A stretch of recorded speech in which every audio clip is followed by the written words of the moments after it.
Hi, Lindsey. How are you? Hi, Mel. I'm doing great. How are you? I'm wonderful. Good to see you today. Likewise. I'm extremely excited to talk to you. I just saw you in the opening session, so I know you're ramping up quickly here today on Global Skills Day. Yes, I hope we have a lot of participants in this track. It's going to be an exciting day full of brilliance and strategies for people to execute on. Yeah, I like the idea of future of learning. We always Hmm. talk about future of work. We see that in every company, every organization, a lot of universities, but it actually is a little different than what we should be thinking about. It's actually learning in K through 12 and post-secondary and lifelong learning instead of just an emphasis on work. There's so many aspects of learning that carries with you throughout life. Hmm. Uh, do you see that difference as well? Absolutely. I think learning enables work. It enables innovation, and so often now the workplace has become a place of constant learning. And if COVID has taught us nothing, it's that we certainly need to be adapting and developing new skills to solve the problems of today and tomorrow. And I'm really passionate about helping kids do that. Helping learners across all of their primary and secondary learning journey, to develop new skills, but also to equip them to really think as problem solvers and creators, and to think about themselves as a constant work in progress, so that they can continue to innovate as the problems we face Right. change. Yeah, you're so right. It's not only the the constant growth, but it's also adaptability. It's Mhm. not only taking in what's coming, but also responding to what's coming. So it's that adaptability and also grit. We've always heard that For sure. term in terms of such an important trait, skill, if you will, around grit. I do want to step back a little bit and welcome everybody. I know we have a chat going on. So, chat away. Just know that it's a community. So be nice in your chat. But for you, Lindsey, especially as you think about future of learning and this track as track chair, uh, why is education so important to you personally? Yeah. I The UN Declaration of Human Rights indicates that education is a human right. It's a fundamental human right, and I don't think we've fulfilled it. We've not even come close to fulfilling that promise. We have learning that's been disrupted. We have kids who are unable to access free quality education. COVID has really exaggerated and compounded that challenge by adding health and economic and other stressors. For me, education is it's a pathway out of poverty. It's a pathway to agency, to resilience, and I think that it's something that should be at the core of all of the solutions we're working to design. Ensuring that there is inclusion in education, and that we're really thinking about not just how to introduce new opportunities for those that are in a place of privilege, but really how we can achieve universal access to education and disrupt systems, because right now learners are I think it's a very tough time to be Yeah. a learner. There are a lot of stresses on learners, and they also they need to be able to perform at a level that we've not seen in the past in a different way. So I think for me, it often is a route for many of the problems that I'm passionate about solving. And I also think we have a long way to go to fulfill that commitment to education as a human right. Yeah. Uh, it seems to me, and it seems to me that learners should work hard in the classroom or on the material, not work so hard on getting that material or accessing education Sure. or all of the forces that play into it in terms of, uh, you know, learning environment or whatever it might be. Everyone should work hard in that, and we should, as a society, figure out the things that surround the wraparound For aspects of sure. education. You are the CEO of Pure Impact. How does that align with the things that you're thinking about around the future of learning or just education broadly? Right. Well, in my role now, I'm focused on supporting companies in building social impact strategies, and I help them at early stage or late stage with that development.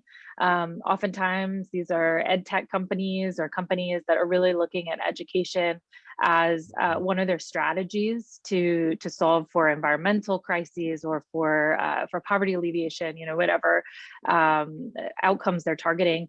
Prior to this, I was working, as Gary had mentioned, as Chief Impact Officer for Pluralsight, and really focused on expanding opportunities for digital education and technology skills development for learners, specifically learners who have experienced disruptions, you know, whether they are refugee youth who are trying to find new pathways to opportunity or to continue the education as they've been forced to flee their home, or they've been students impacted by COVID who are trying to return to the classroom and avoid you know, these consequences of early marriage or other kind of compound effects of falling out of education.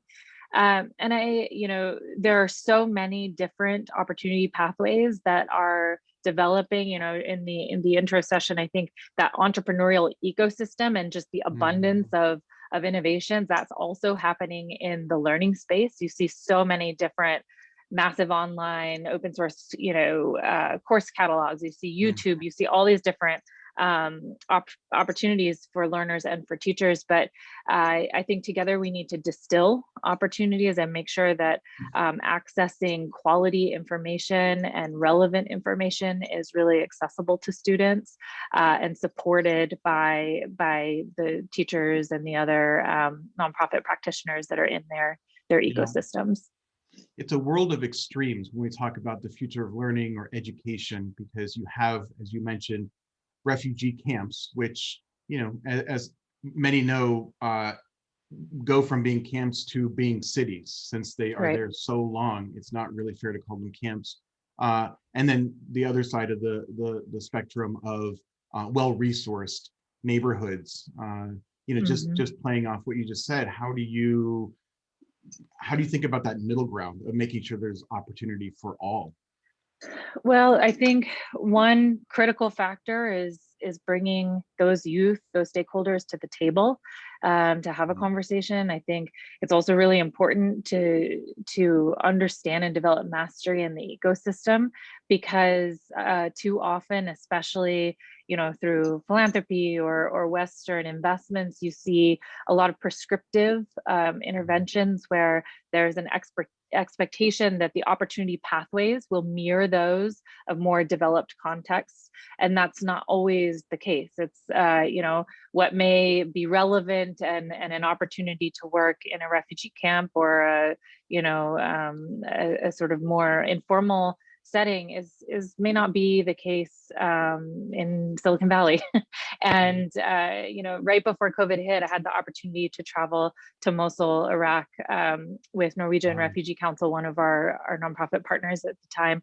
And there were girls in a coding boot camp, and they just were issuing a plea to me to say, you know, please stop prescribing what we learn. Please bring this message back to those who may be interested in investing in a future of Iraq, because it may not be relevant for them to learn, you know, Excel, but to learn to develop a mobile phone app is something that they can develop their own little entrepreneurial venture around. So I think it's really important to hear those voices, to hear what, you know, what brings opportunity, safety, a pathway to continued growth, you know, not just entry-level job, but really the opportunity to continue to build a career and to fulfill a dream. So I would say, first and foremost, having that voice at the table is most critical. And through that, I think we can all debunk a lot of misconceptions or preconceptions about, you know, what needs to happen and what pathways are possible, so we can get creative together and build new ground. Probably just by listening, we're going to hear a lot of solutions that we haven't thought of out there. So absolutely. Very important point. Well, it seems like right now with the future of learning, there are a few distinct themes, and Gary mentioned some of these, and I know you've been working with Gary a little bit on, especially on this track, but professional skills, lifelong learning, and pathways to work. On the professional skills front, or some people call them soft skills, Yep. what in your mind matters most? And we mentioned a few earlier. What are those, and how do we best develop them right now? Both, and this is such an interesting time because we have pre-COVID, where some of those skills would have been different. They still remain, but COVID has thrown so much at us that it's just a disrupted world. What are your thoughts on professional skills and how we tackle that right now? Absolutely. Well, I think, certainly there are context specific skills, but the ones that I really see as overarching or fairly universal are, as you mentioned, lifelong learning, becoming a lifelong learner, learning how to learn, learning how to cultivate that type of intellectual curiosity and determine what you need, what skills you need to build in order to solve the problems that you want to solve or the problems that you're most passionate about. I think cognitive flexibility is huge, being able to adapt as situations change or as the problem morphs. I think historically, especially in the education system, have looked at really linear pathways, and now those pathways are nonlinear, and we need to develop comfort with that type of dynamic, flexing environment. Collaboration and innovation, the ability to really work collaboratively with a team, to learn from others, to contribute in a very often, sort of disconnected world, connected in a lot of ways, but also we may not physically be together. We also have such an opportunity through technology to be very globally minded, but also acting locally. So just understanding how to collaborate and apply different contexts to solutions. Tech skills and digital literacy, I think, are absolutely critical. Everyone is becoming a digital native, and you also have organizations that are moving through rapid digital transformation. So developing the skills that enable people to really contribute in those environments, I think, will position people to be more creators than consumers of technology. Also emotional intelligence, critical thinking, and systems thinking, the ability to really evaluate an entire ecosystem and to understand both the cause and effect in a way that has depth, so you can figure out where you want to build that lever of change and how you want to apply your skills to push the solutions forward in a way that sticks. Yeah. How do you think COVID has really impacted the future of learning or education, especially with these professional skills? Whereas before, professional skills, in my mind, and I'm not the perfect expert, but showing up on time, how to be, how to work in an office environment, etc. And now it's things like, how, like you mentioned, how do you collaborate while apart, or mental health awareness for yourself, or that resiliency. How do you think COVID has really impacted professional skills in this realm of future of learning? I think that both companies and employees are really reflecting on what it takes to have mastery in a role. All of the roles have sort of shifted. I think leadership looks incredibly different now. And I see a need for just this, this deep curiosity, and for people to be open-minded and very persistent in developing skills when there may not be a clear formula for what you need to do the job that's in front of you. But I also think it's opened up a really interesting new world of learning opportunities. Through companies, you have all sorts of different pathways for professional development. You have MOOCs, Mhm. you have universities just that are building whole new degrees. You have companies that are essentially serving as a learning institution. They're building leadership capacity. They're building all of these new skill sets among their own teams. And then you have all sorts of really incredible events like this one, like Social Innovation Summit, which you've founded, events that have become community, a place of community for people to build skills, to continue to develop as adults, you know, and lifelong learners. So but for me in my career, the focus has rested often on technology skill development and that path to you know, to being able to break apart problems and do that by constantly developing the skills that are evolving as the problems too evolve. Yeah. Let's broaden it up a little bit in terms of just the future part of learning, right? We've talked about the learning part of learning, but as we think about the future, what's always on my mind is how do we create a learning ecosystem, not knowing what the future holds? You mentioned a boot camp or a coding boot camp as being prescriptive. In the future, we might not need to code. Right. So why teach it now? How do we think about that as we don't know what the jobs are or what people need to be prepared for, etc.? What is your take on that? Yeah, I think it's a complicated problem, and a complicated problem because the education system is so intertwined too. There's so many handoffs. So creating a new vision for what future skills look like is very complicated when you have to, you know, communicate that across so many different stakeholders. And I do think that that those soft skills, you know, the sort of future-proof, as they say, skills are essential. They're the skills that enable you to then learn more hard skills, more specific technical skills as those needs change or as those roles evolve. And you know, personally, I would love to hear your thoughts on this too, but personally, I think about orienting around the problems that we want to solve. Rather than what exactly an industry is going to look like or what a job to be done is going to look like. I think about the problems that we want and need to solve, and then, you know, how we can organize around that and build the skills to do it. But I Yeah. would also love for you to share your thoughts with the group. Yeah, well, I think it's everything you said. I think it's super important, especially around the professional skills, because those are going to outlast everything. You mentioned future proof. What are those future proof skills? I also think it's just a building on a certain amount of flexibility in a lot of the systems we have right now.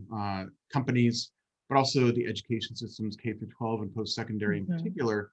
Right now, it's so difficult to change course in For sure. either of Yeah. those systems. And so something needs to be done where if we know that data scientists, if we knew data science was going to be a huge trend 10 years ago, how would universities respond to that? Or how quickly could they respond to it and get up to speed to start producing more data scientists, which they aren't right now? Or how could a K through 12 system do that? Look, it's a lot tougher than me sitting here saying, great, let's just do it, easy stuff. But I think there is a certain amount of pushback or you know, just not focusing on that issue around flexibility in our systems. You had mentioned before that systems are broken. Would love to hear more on that, because that's a powerful opinion.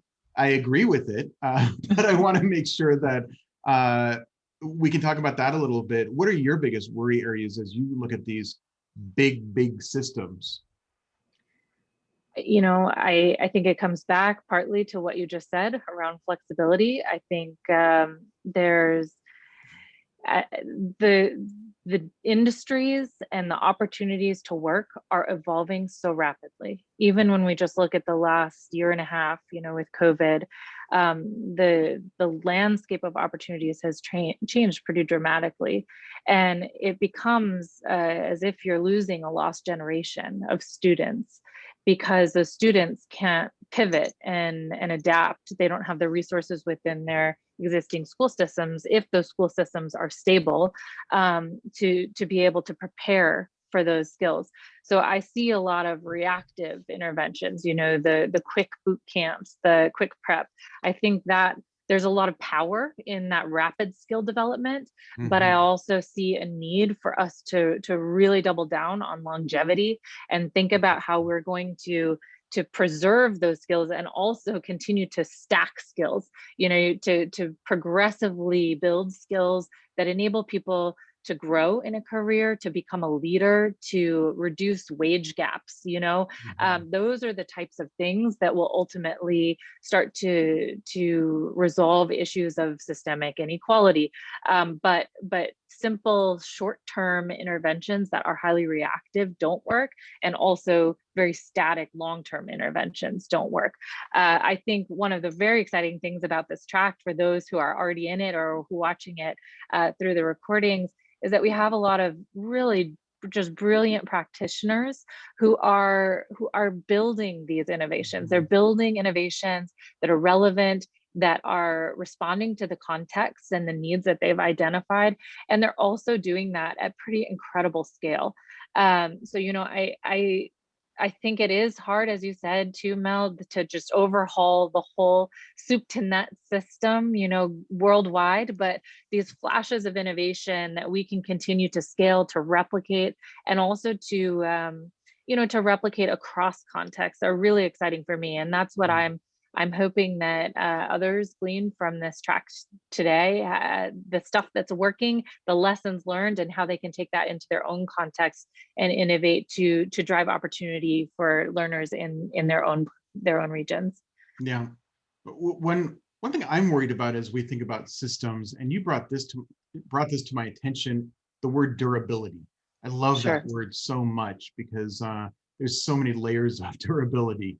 When you think of our education system right now, it's pretty much the same as it was 100 years ago. Even the classroom looks the same. A lot of people are working to change that through personalized learning, through just the shape of the school and the classroom. But how do you think we can build new systems, but still that provide for that durability, but also allow for change, so that in 100 years, people aren't falling back as a default? Oh, well, this is the system we have, and it's too big to change. How do we balance that? Well, I think, as you mentioned, there are a lot of dimensions to durability, and one of the dimensions that I think is most poignant, especially today, is that need for dynamism. If something won't be durable today, a system won't be durable today unless it is evolving, and unless it can also be nimble. So I think that durable doesn't mean the same. It doesn't mean that it stays and it sticks exactly as it looks today. I think it needs to be built to morph, and to do that in a way that is really responsive to needs and is responsive when learning outcomes aren't being produced. So I don't know what is the sort of silver bullet or magic wand right now.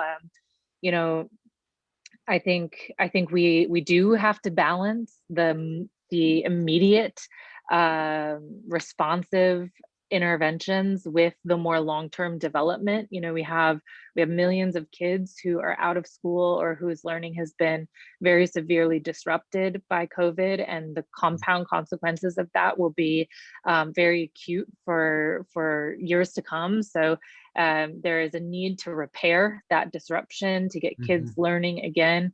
And I think that takes a lot of different types of interventions. It takes interventions that are specific to girls. It takes interventions that are specific to learners of certain ages or abilities. It takes, I would love to wave a magic wand and ensure that everyone has reliable connectivity. I think that Right. that alone would open a lot of doors for digital learning, digital teaching. And I also think part of the equation here is really doubling down on support for teachers.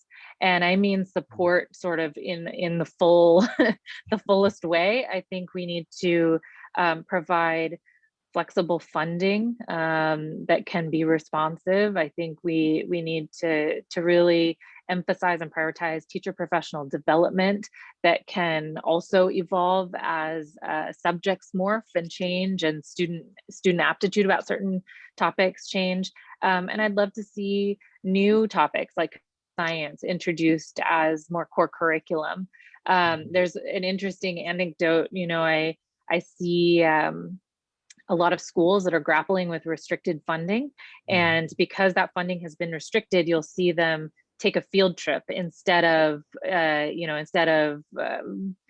improve their Wi-Fi connectivity at the school. And so some of these funding opportunities, just to really think about the simple changes that one could make as a funder or as a donor, as a parent contributing to the school, and how that enables the school ecosystem to be responsive to needs rather than trying to solve problems that may not be their priority. Yeah. Something that you said makes a lot of sense to me in terms of when I worked in education, I learned from others that probably the most important variable is the person at the front of the classroom, the teacher. I think that's morphing into what the teacher looks like in a lot of different ways, right, through technology, or is it actually someone in the front of the room, or is it someone in terms of one-to-one context? But regardless of the future, quote unquote, the future, there will always be that teacher element, and pushing more resources toward that teacher element is super important, regardless of how the world changes or what jobs are in the future or what skills. We need really strong teachers, and we need really strong coaches for those teachers in terms of leadership within schools. That's as future proof as you can get in a lot of ways. Right. And I think we need to build incentives that make that investment possible. And, if you're able to really build that capacity within your educator, again, as you said, however that educator looks, if it's a human or it's a technology or whatever, doing that in a way that really is is deep. I think that's what helps us build for sustainability. It also helps us address some of the issues of inequity, that we and exclusion that we see in the classroom. If we're able to equip the teachers to have inclusive teaching practices, that trickles down, and the scale is really magnificent. So I see a huge opportunity there for us to really uplift our teachers, our educators, and to think about that as one of the levers for change that we all have. Yeah. So I know we only have a few minutes left here, and I know for viewers, they're going to stop us right on time. And so if we are mid-sentence, you might see us disappear.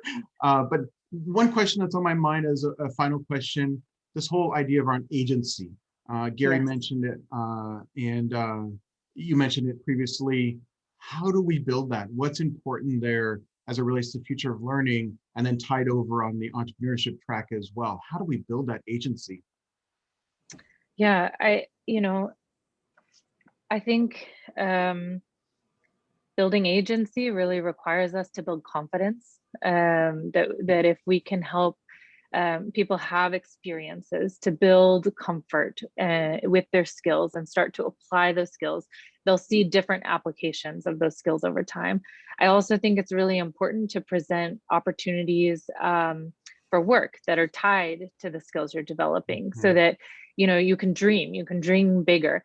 And we have some great examples of that in the tracks to come. We have some really powerful examples of how these innovators are presenting opportunities to young people so they can dream bigger. And as was mentioned in the kickoff session, I think just having that investment in empowering the dreams of our young people, our students, presenting problem statements and unleashing them, helping them build skills that map to those problem statements is really exciting. And so I don't know, I think it really comes back to building that confidence, presenting sort of a suite of skills that can be developed, and helping people understand the connection between problem domain and solution domain. Yeah, perfectly said. Well, Lindsey, I think we're at time. I don't want to get kicked off. So nice talking to you today. This is wonderful. We could talk for 2 more hours. We have a lot of things on our minds, but I know you're such an expert. I know people are going to want to reach out to you to talk more. So thank you so much. And really thank you for chairing the Future of Learning track. This is exciting for what the day holds. Thanks, Mel. It's been great talking with you as well. I hope everybody enjoys the day. Bye. Bye-bye.